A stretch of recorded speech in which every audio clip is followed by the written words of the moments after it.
ఎగువ నుండి కృష్ణా నదికి వరద పోటెత్తుతోంది. నంద్యాల జిల్లా శ్రీశైలం జలాశయానికి వరద ఉధృతి పెరిగింది. 4 గేట్లు 10 అడుగుల మేర ఎత్తివేత అధికారులు నీటిని విడుదల చేశారు. 151,000 క్యూసెక్కుల నీటి ప్రవాహం శ్రీశైలం ప్రాజెక్టుకు వస్తోంది. అవుట్ఫ్లో 174,000 క్యూసెక్కులు నీటి అధికారులు విడుదల చేశారు. కుడి ఎడమ జల విద్యుత్ కేంద్రంలో విద్యుత్ ఉత్పత్తి కొనసాగుతోంది. ప్రస్తుతం జలాశయంలో 883 అడుగులు నీటి మట్టం వద్ద 204 టీఎంసీల నిల్వ ఉంది.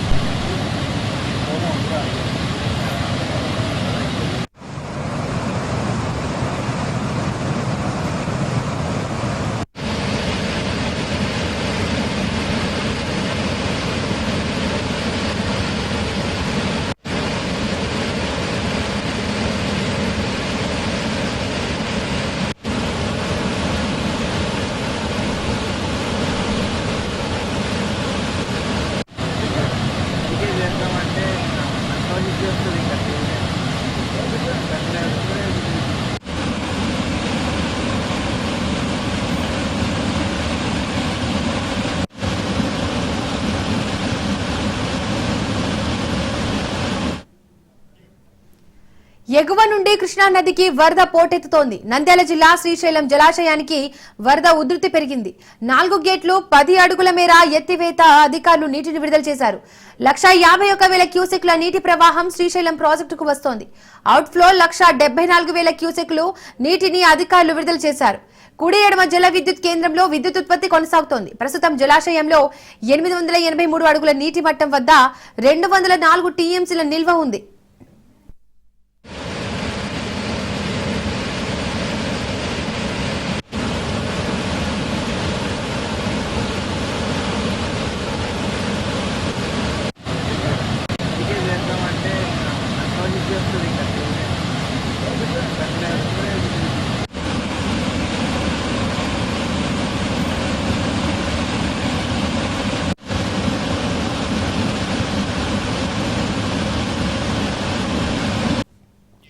రాజస్థాన్ లో బుధవారం ఉదయం ఘోర రోడ్డు ప్రమాదం చోటు చేసుకుంది. ప్రముఖ పుణ్యక్షేత్రమైన ఖాటు శ్యామ్ ఆలయంలో దర్శనం ముగించుకుని తిరిగి వస్తున్న భక్తుల వాహనం ప్రమాదానికి గురవడంతో 7 చిన్నారులతో సహా 10 మంది ప్రాణాలు కోల్పోయారు. ఈ విషాద ఘటన దౌసా జిల్లాలోని బాపి సమీపంలో మనోహర్పూర్ హైవేపై జరిగింది.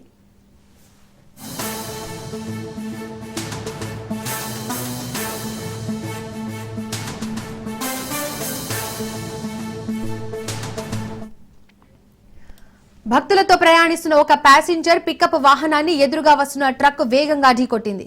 ఈ ప్రమాద తీవ్రతకు పికప్ వాహనం నుజ్జైంది. సమాచారం అందుకున్న వెంటనే పోలీసులు సహాయక బృందాలు ఘటనా స్థలానికి చేరుకుని సహాయక చర్యలు చేపట్టాయి. ఈ ప్రమాదంలో 10 మంది అక్కడికక్కడే మరణించినట్లు అధికారులు ధృవీకరించారు.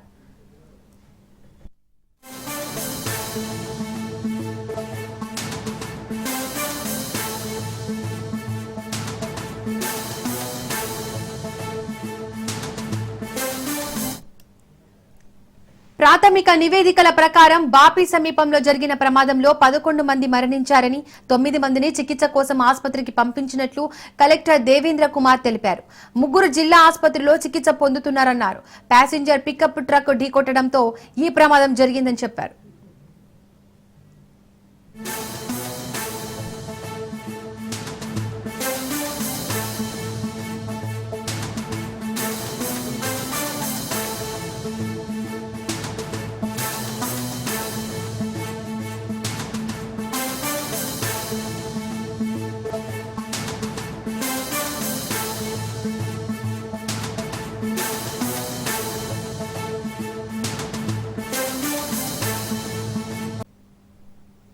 రైట్. కడప జిల్లా పులివెందుల జడ్పీటీసీ ఉప ఎన్నికల్లో భాగంగా 2 కేంద్రాల్లో రీపోలింగ్ కొనసాగుతోంది. 14 పోలింగ్ కేంద్రాల్లో రీపోలింగ్ చేయాలని ఎస్ఈసీ ఆదేశాలు జారీ చేసింది. పులివెందుల జడ్పీటీసీ ఉప ఎన్నికల్లో పోలింగ్ లో అక్రమాలు, రిగ్గింగ్ ఆరోపణల కారణంగా 2 పోలింగ్ కేంద్రాల్లో రీపోలింగ్ నిర్వహిస్తున్నారు. ఓటర్లు మరోసారి ఓటు హక్కును వినియోగించుకుంటున్నారు. భారీ బందోబస్తు, వెబ్ కాస్టింగ్, మైక్రో అబ్జర్వేషన్లతో కట్టుదిట్టమైన ఏర్పాట్లు చేశారు. ఓట్ల లెక్కింపు ఈ నెల 14న కడపలో జరగనుంది. ఈ ఎన్నికలు వైఎస్ జగన్ కంచుకోటలో రాజకీయ ప్రతిష్టకు కీలకంగా ఉన్నాయి. 14 కేంద్రాల పరిధిలో మొత్తం 1000 మంది ఓటర్లు ఉన్నారు.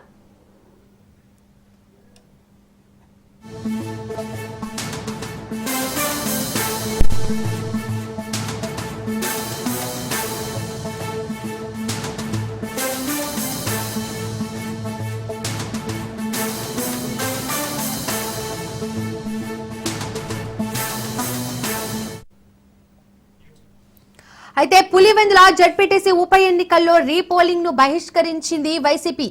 పోలింగ్ బూతులలో జరుగుతున్న రీపోలింగ్ ను బహిష్కరించింది వైసీపీ. 15 పోలింగ్ బూతులలో కేంద్ర బలగాలతో రీపోలింగ్ నిర్వహించాలని వైసీపీ డిమాండ్ చేస్తోంది. 15 పోలింగ్ బూత్లలో ప్రజాస్వామ్యాన్ని ఖూనీ చేశారంటున్నారు YCP MP Avinash Reddy.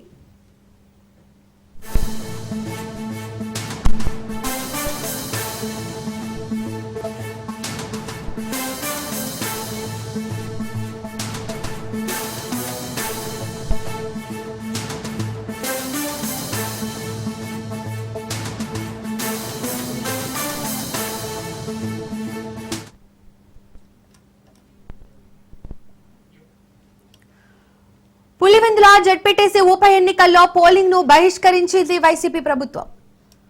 2 polling బూతులలో జరుగుతున్న రీపోలింగ్ ను బహిష్కరించింది వైసీపీ. 15 పోలింగ్ బూతులలో కేంద్ర బలగాలతో రీపోలింగ్ నిర్వహించాలని వైసీపీ డిమాండ్ చేస్తోంది. 15 పోలింగ్ బూతులలో ప్రజాస్వామ్యాన్ని ఖూనీ చేశారు అంటున్నారు వైసీపీ ఎంపీ అవినాష్ రెడ్డి.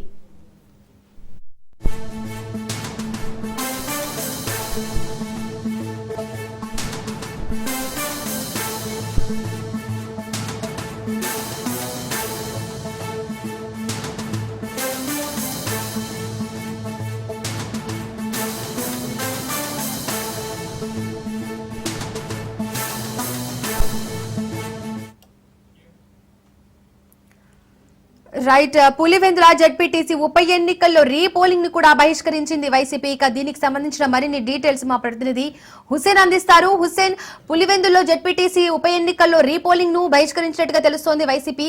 దీనికి సంబంధించి డీటెయిల్స్ ఏంటి? Okay, thank you Deepika.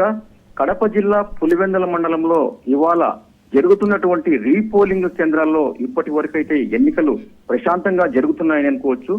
ZPTC ఎన్నికల్లో ఈసీ అంటే ఎన్నికల కమిషన్ ఆదేశాల మేరకు 14 పోలింగ్ కేంద్రాలుగా ఉన్నటువంటి అచ్చవెల్లి, ఈ కొత్తపల్లి కేంద్రాల్లో పోలింగ్ ఇవాళ ఉదయం 7 గంటల నుంచే ప్రారంభమైంది. ఈ పోలింగ్ కేంద్రాల్లో ఈ కొత్తపల్లి గ్రామానికి సంబంధించి మొత్తం 1270 మంది ఓటర్లు ఉండగా అచ్చవెల్లిలో మాత్రం 492 మంది ఓటర్లు ఉంటున్నారు. ఈ 2 కేంద్రాల్లో అనేకమైనటువంటి అక్రమాలు జరిగాయంటూ వైసీపీకి చెందినటువంటి కడప ఎంపీ వైఎస్ అవినాష్ రెడ్డి ఎన్నికల కమిషన్ కు ఫిర్యాదు చేయడం జరిగింది. అయితే ఈ రెండు ప్రాంతాల్లోనే కాకుండా పులివెందుల మొత్తం కూడా కూటమి ప్రభుత్వం అధికారాన్ని అడ్డం పెట్టుకుని ఇష్టారాజ్యంగా వాళ్లకు అనుకూలంగా ఎన్నికలను జరిపించుకోవడం జరిగిందని కూడా ఈసీకి ఫిర్యాదులు చేయడం జరిగింది. అయితే కమిషన్ కు ఫిర్యాదు చేసిన అనంతరం పులివెందుల మండలంలో ఉంటున్నటువంటి మొత్తం 15 స్థానాల్లో 2 స్థానాల్లో రీపోలింగ్ కు కమిషన్ ఆదేశించింది. ఈ రీపోలింగ్ సందర్భంగా ఇప్పటి వరకు అంటే అప్పటికప్పుడు చర్యలు తీసుకున్నారు జిల్లాకు సంబంధించినటువంటి ఉన్నతాధికారులు. ఇవాళ ఉదయం నుంచి ప్రారంభమైనటువంటి ఈ పోలింగ్ కేంద్రాలకు ప్రత్యేకమైన భద్రతా చర్యలు కూడా అధికారులు తీసుకున్నారు. ఒక్కో పోలింగ్ కేంద్రం వద్ద ఒక్కో జాయింట్ కలెక్టర్ పర్యవేక్షణ ఉంటుంది.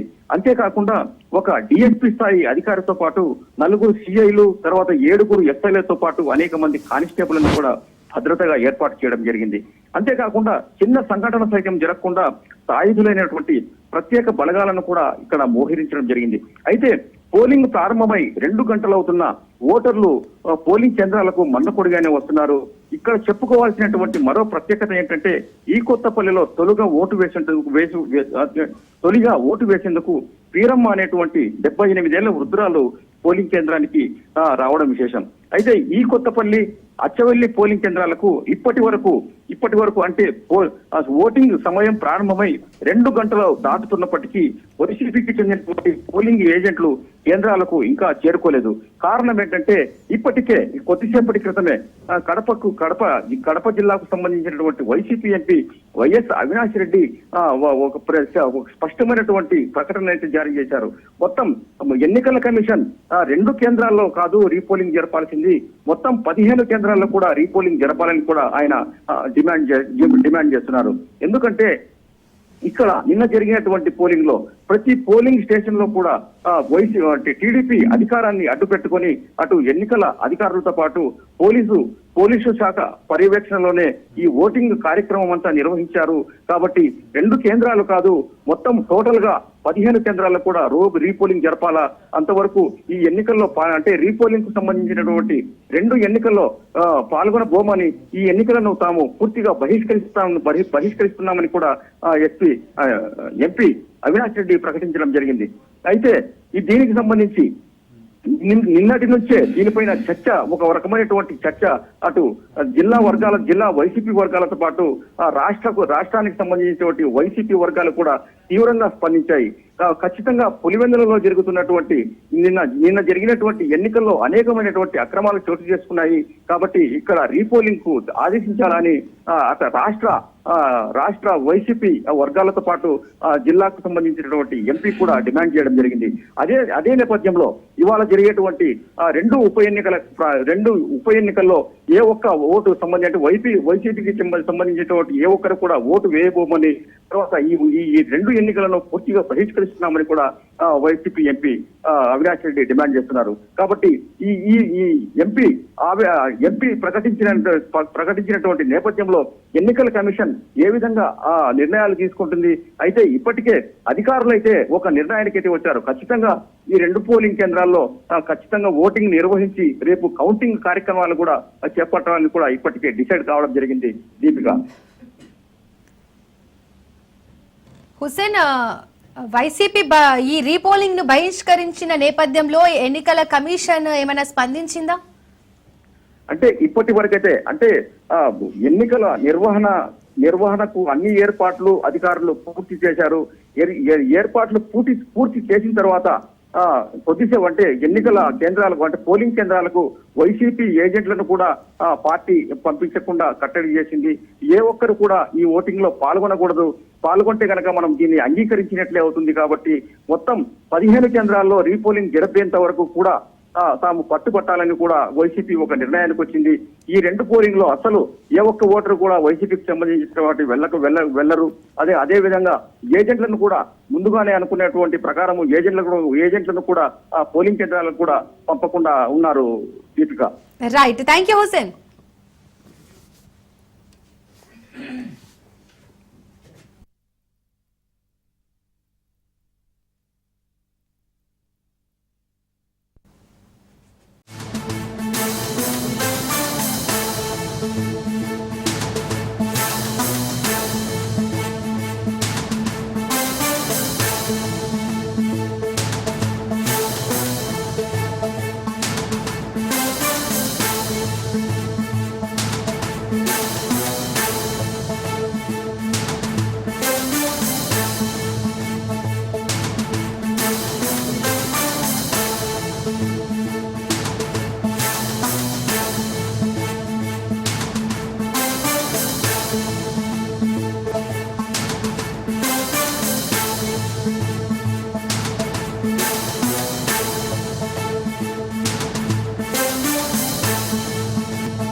5 రోజుల్లో భారీ వర్షాలు కురుస్తాయని వాతావరణ శాఖ తెలిపింది. ఉత్తర తెలంగాణను భారీ వర్షాలు ముంచెత్తే ప్రమాదం ఉందని వాతావరణ శాఖ అలర్ట్ చేసింది. తెలంగాణ తూర్పు ప్రాంతం నుండి మొదలయ్యే వర్షాలు తెలంగాణలోని అన్ని జిల్లాలను చుట్టేస్తాయని వాతావరణ శాఖ అధికారిని నాగరత్నం తెలిపారు. హైదరాబాద్, వరంగల్లో కుంభవృష్టి కురిసే అవకాశం ఉంది. లోతట్టు ప్రాంతాల ప్రజలు అప్రమత్తంగా ఉండాలని అధికారులు తెలిపారు. ఇప్పటికే హైదరాబాద్, వరంగల్లో కురుస్తున్న భారీ వర్షాలకు నగరాలు అతలాకుతలమవుతున్నాయి.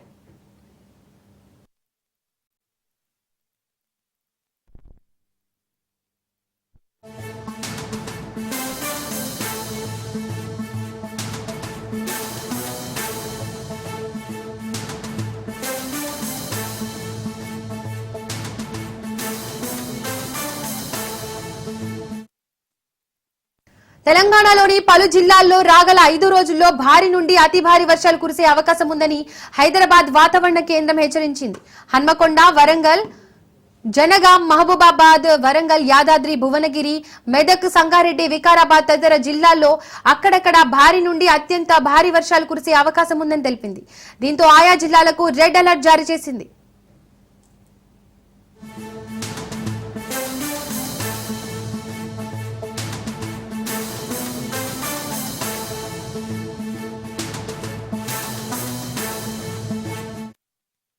రాష్ట్రంలోని పలు జిల్లాల్లో భారీ వర్షాలు కురిసే అవకాశం ఉందని వాతావరణ కేంద్రం పేర్కొంది. బుధ, గురువారాల్లో అత్యంత భారీ వర్షాలు కురిసే అవకాశం ఉందని హెచ్చరించింది.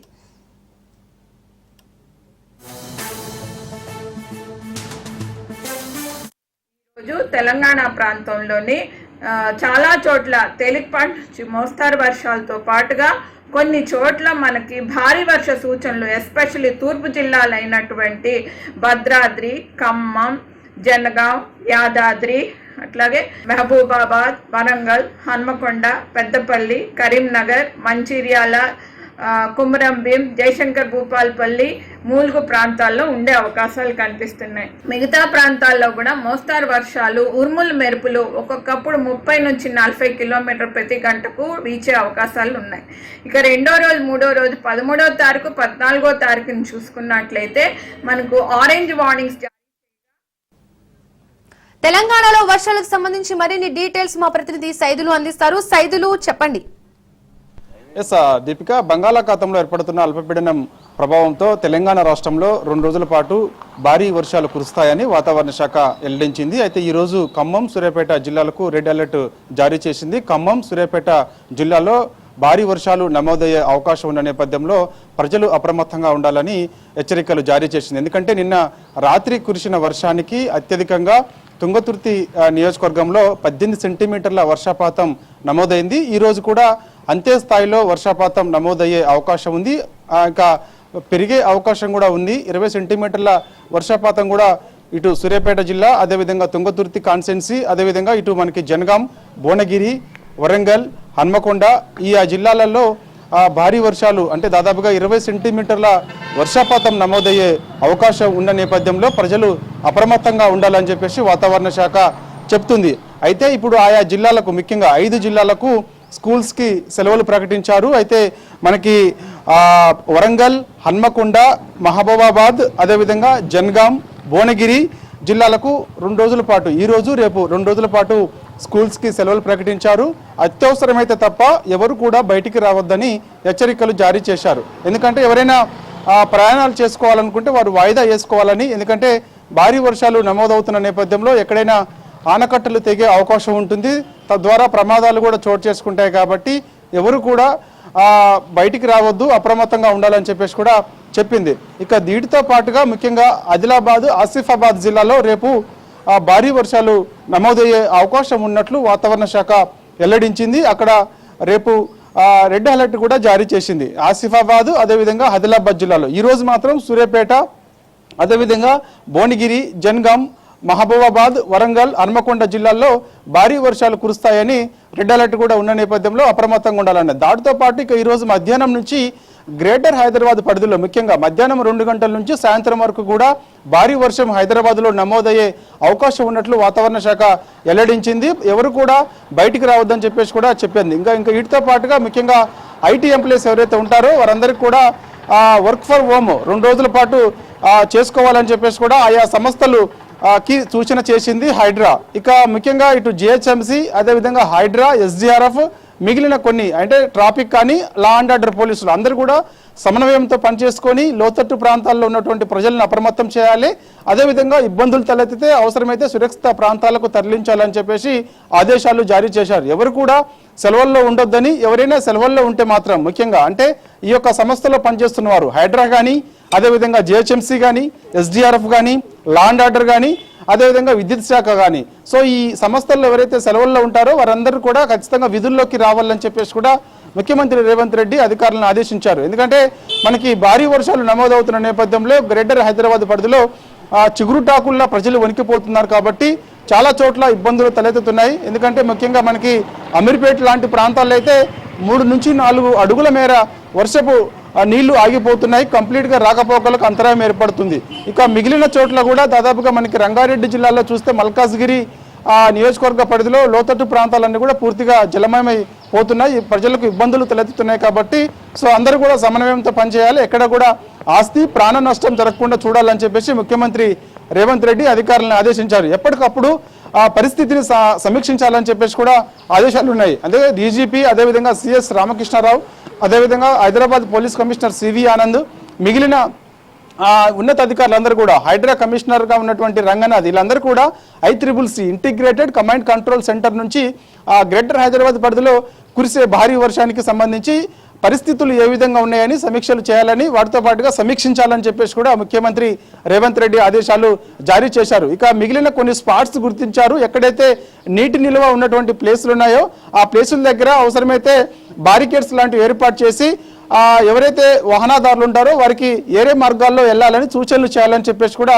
ఉన్నాయన్నమాట. కాబట్టి ఇప్పటికైనా సరే ఆ అధికారులందరూ కూడా సమన్వయంతో పనిచేసి రానున్న 2 రోజుల పాటు ఈ రోజు రేపు తెలంగాణ రాష్ట్ర వ్యాప్తంగా భారీ వర్షాలు ఉన్న నేపథ్యంలో అందరూ కూడా సమన్వయంతో పనిచేసి ఎక్కడ కూడా ఆస్తి ప్రాణ నష్టం జరగకుండా ఉండాలని చెప్పేసి కూడా జిల్లా కలెక్టర్లకు ముఖ్యమంత్రి రేవంత్ రెడ్డి నిన్న వీడియో కాన్ఫరెన్స్ లో చాలా స్పష్టంగా చెప్పడం జరిగింది. అయితే నిన్న రాత్రి వరంగల్లో కురిసిన భారీ వర్షానికి వరంగల్ మొత్తం అతలాకుతలం అయిపోయింది. చాలా చోట్ల ఇళ్లలోకి నీళ్లు వచ్చాయి. ఎందుకంటే ఆయా ప్రాంతాల్లో వరంగల్లో అత్యధికంగా వర్షపాతం నమోదైంది కాబట్టి లోతట్టు ప్రాంతాలన్నీ కూడా పూర్తిగా జలమయమైపోయాయి. కాబట్టి ఆయా వరంగల్ జిల్లా కలెక్టర్కి పరిస్థితిని సమీక్షించాలని చెప్పేసి కూడా ముఖ్యమంత్రి రేవంత్ రెడ్డి ఆదేశాలు జారీ చేశారు. ఇక గ్రేటర్ హైదరాబాద్ లో ఇన్ఛార్జి మంత్రిగా ఉన్నటువంటి పొన్నం ప్రభాకర్ మిగిలిన ఉన్నతాధికారులతోటి ఎప్పటికప్పుడు పరిస్థితిని సమీక్షిస్తున్నారు. ఎందుకంటే గ్రేటర్ హైదరాబాద్ పరిధిలో భారీ వర్షం నమోదయ్యే అవకాశం ఉన్నట్లు కూడా వాతావరణ శాఖ వెల్లడించింది. ఇప్పటికే మనకి హిమయత్ సాగర్, ఉస్మాన్ సాగర్ ఈ 2 జలాశయాలు నిండుకుండలా ఉన్నాయి కాబట్టి హిమయత్ సాగర్ గేట్లు 4 అడుగుల మేర ఎత్తి దిగువకు నీటిని విడుదల చేశారు. కాబట్టి సో ఇక ఆయా ప్రాంతాల్లో ఉన్నటువంటి అంటే మూసీ పరివాహక ప్రాంతంలో ఉన్న వారిని అందరినీ కూడా అవసరమైతే సురక్షిత ప్రాంతాలకు తరలించాలని చెప్పేసి కూడా ఆదేశాలు ఉన్నాయన్నమాట. దాంతోపాటు ముసారాంబాగ్ బ్రిడ్జ్ ఏదైతే ఉందో దిల్సుఖ్ నగర్ నుంచి అంబర్పేట నుంచి దిల్సుఖ్ నగర్ వెళ్లే వాహనాలు పూర్తిగా అంతరాయం ఏర్పడింది. కంప్లీట్గా ఆ రోడ్డు కూడా బ్లాక్ చేయడం జరిగింది. కాబట్టి ఈ రోజు రేపు భారీ వర్షాలు ఉన్న నేపథ్యంలో ప్రజలందరూ కూడా అప్రమత్తంగా ఉండాలని, వాటితో పాటు అధికారులందరూ కూడా చాలా ప్రజలకు సూచనలు చేస్తుండాలి, అందరూ కూడా విధుల్లో ఉండాలని చెప్పేసి కూడా ప్రభుత్వం ఆదేశాలు జారీ చేసింది. Right Saidulu, thank you.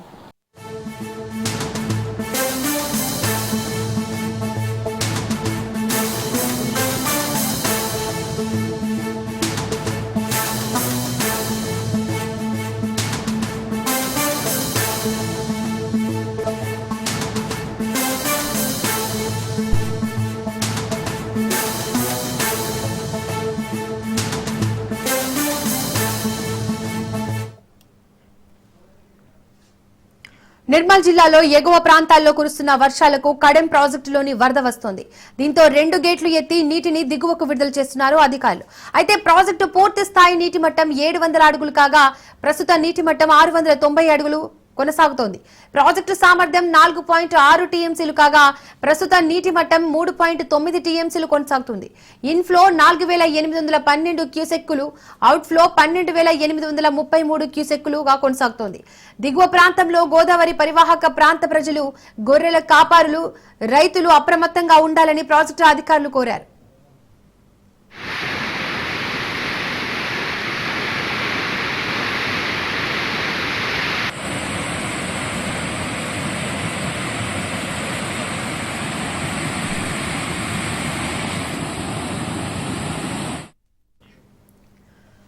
Nirmal జిల్లాలో ఎగువ ప్రాంతాల్లో కురుస్తున్న వర్షాలకు కడెం ప్రాజెక్టులోని వరద వస్తోంది. దీంతో 2 గేట్లు ఎత్తి నీటిని దిగువకు విడుదల చేస్తున్నారు అధికారులు. అయితే ప్రాజెక్టు పూర్తి స్థాయి నీటి మట్టం 700 అడుగులు కాగా ప్రస్తుత నీటి మట్టం 690 అడుగులుగా కొనసాగుతోంది. ప్రాజెక్టు సామర్థ్యం 4.6 టీఎంసీలు కాగా ప్రస్తుత నీటి మట్టం 3.9 టీఎంసీలుగా కొనసాగుతోంది. ఇన్ఫ్లో 4812 క్యూసెక్కులు కాగా అవుట్ఫ్లో 12833 క్యూసెక్కులుగా కొనసాగుతోంది. దిగువ ప్రాంతంలో గోదావరి పరివాహక ప్రాంత ప్రజలు, గొర్రెల కాపరులు, రైతులు అప్రమత్తంగా ఉండాలని ప్రాజెక్టు అధికారులు కోరారు.